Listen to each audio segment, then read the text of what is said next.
میری طرف سے تمام قوم کو 14 اگست کا جشن آزادی مبارک ہو، بہنوں، بیٹیوں، ماؤں کو۔ افسوس کی بات ہے کہ آج میرے 50 سال سے جو میں جلسہ کرتا ہوں جشن آزادی کا، اس پر ہنگامی بنیادوں پر دفعہ 144 لگا دی گئی ہے 7 دن کے لیے۔ ہمارا سٹیج، ہمارے لاؤڈ سپیکر، ہمارے بجلی، ہماری آتش بازی، سارا سامان جو ہے اس کو پولیس نے قبضے میں لے لیا۔ رات انہوں نے میری بہنوں، میرے بھتیجوں، میرے بھائیوں کے گھر میں ریڈ نہیں کیا، ڈکیتی کی، اور وہاں سے تمام قیمتی سامان اٹھا کے اسی طرح لے گئے جس طرح میرے گھر سے اسلام آباد سے 2 دفعہ لے کر گئے۔ ہمارا جرم کیا ہے؟ ہم پاکستان کے وہ وفادار لوگ ہیں جنہوں نے 16 دفعہ وزارت پہ، جن پہ کوئی کرپشن کا کیس نہیں، اور پاک فوج کے ساتھ کھڑے ہوتے ہیں۔ 2 دفعہ پاک فوج کی وزارتوں میں رہے، اور 9 مئی کے واقعے کی مذمت کرنے والے لوگوں میں شامل ہیں، اور ہم پاکستان سے باہر تھے، رات کو آئے۔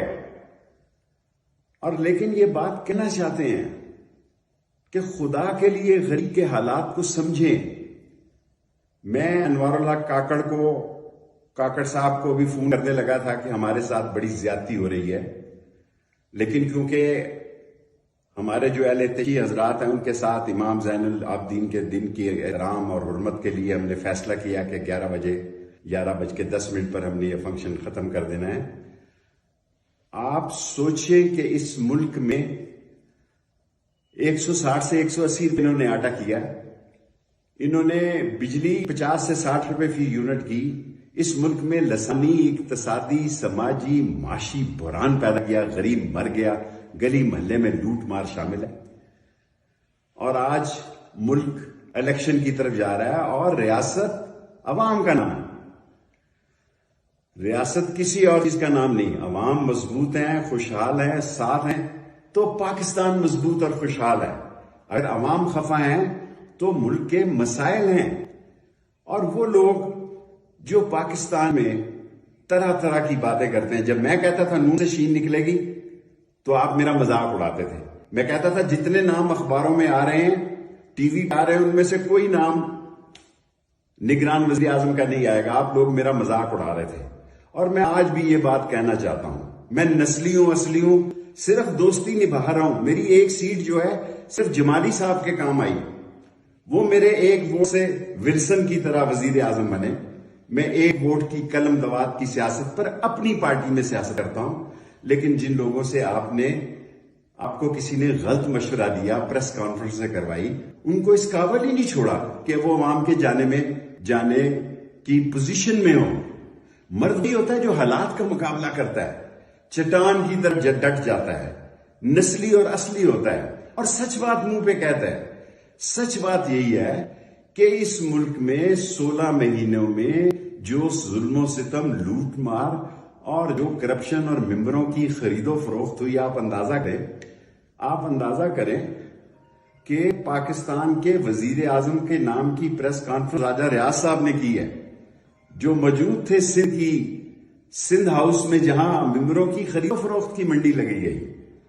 اب وہ وقت ہے، میں کہتا تھا کہ نون سے شین نکلے گی، آپ میرا مذاق اڑاتے تھے۔ آج ان کے حالات دیکھیں، ان کا حال پوچھیں، ان کی پوزیشن عوام میں جانے کے قابل نہیں ہے، یہ اس قابل نہیں ہے کہ یہ عوام میں جا سکے۔ اور ملک کے مسائل اتنے گمبھیر ہیں، کہ اگر انہیں حل نہ کیا گیا تو کوئی پارٹی، کوئی سیاستدان اس ملک کے معاشی بحران سے نہیں نکال سکتا اس ملک کو۔ میں بڑا معذرت خواہ ہوں جن لوگوں نے آج مجھے مجبور کیا کہ میں ویڈیو پہ تقریر کروں۔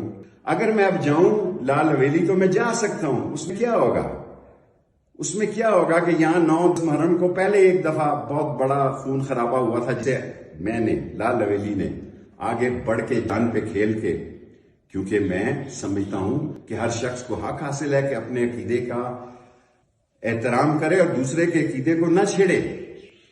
میں آپ سے بہت ساری باتیں کرنا چاہتا تھا، لیکن میرا سارا نظام اٹھا کر لے گئے یہ لوگ۔ میری ساری چیزیں اٹھا کے لے گئے. یہ مجھ سے لال علی چھیننا چاہتے ہیں. میں اکیلا آدمی ہوں اس پاکستان میں.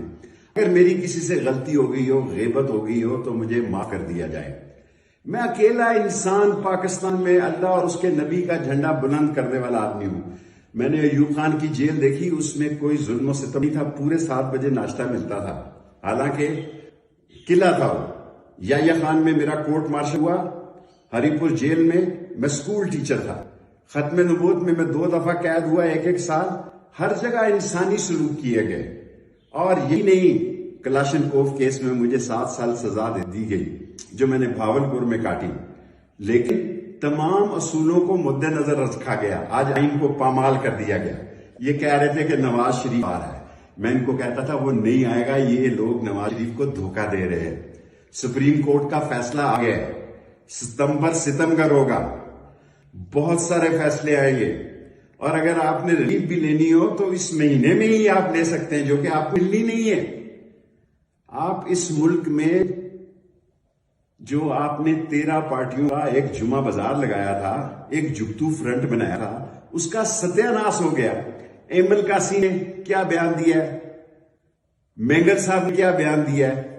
ابھی تک میری نظر سے نواز شریف, مریم بی بی میں بچوں کی, لیڈیز کی سیاست پہ بات نہیں کرتا, لیکن باپ پارٹی کے بارے میں وہ جو کچھ کہہ چکی ہیں میں اس پر تبصرہ نہیں کرنا چاہتا. لیکن پاکستان ہماری زندگی اور موت ہے. پاکستان ہماری آخری ریڈ لائن ہے.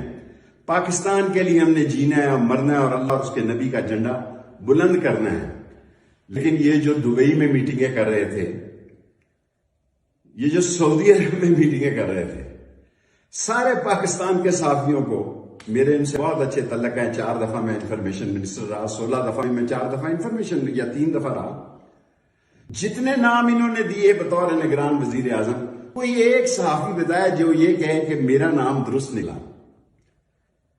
عوام کا فیصلہ جو ہے, عوام کو فیصلے کا حق دیا جائے. ریاست عوام ہے, عوام خوشحال ہوں گے تو پاکستان خوشحال ہوگا, معاشی, سیاسی, اقتصادی ترقی ہوگی.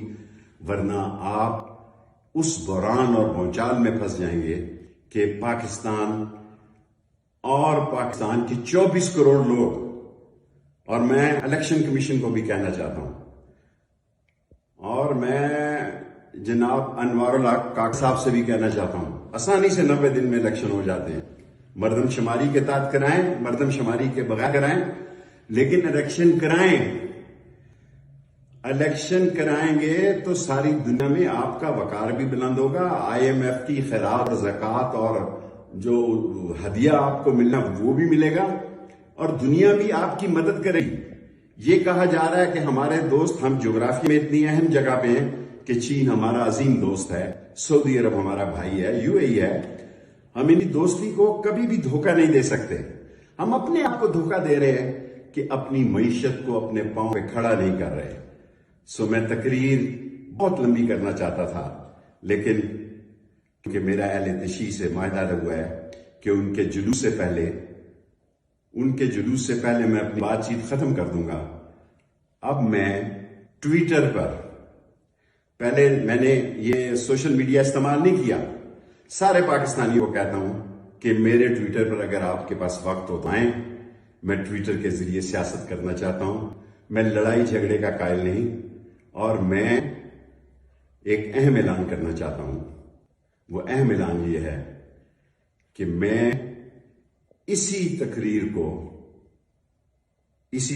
کو فائنل کرتے ہوئے آج کے پروگرام کو امن و امان کے لیے, اسلام کی سربلندی کے لیے, پاکستان کے استحکام کے لیے اور قانون کے احترام کے لیے, میں نہیں چاہتا کہ میرے ورکر دفعہ 144 میں پکڑے جائیں. ابھی تک ایک کیس سے ضمانت ہوتی ہے, باہر جیل پہ آتا ہے تو دوسری FIR غریب آدمی کے خلاف کھڑی ہوتی ہے. اور ڈیوڑیوں میں MPAO کی جو سیفٹی ایکٹ کے تحت ڈیوڑیوں کے اندر ہی آرڈر پڑے ہوئے ہیں.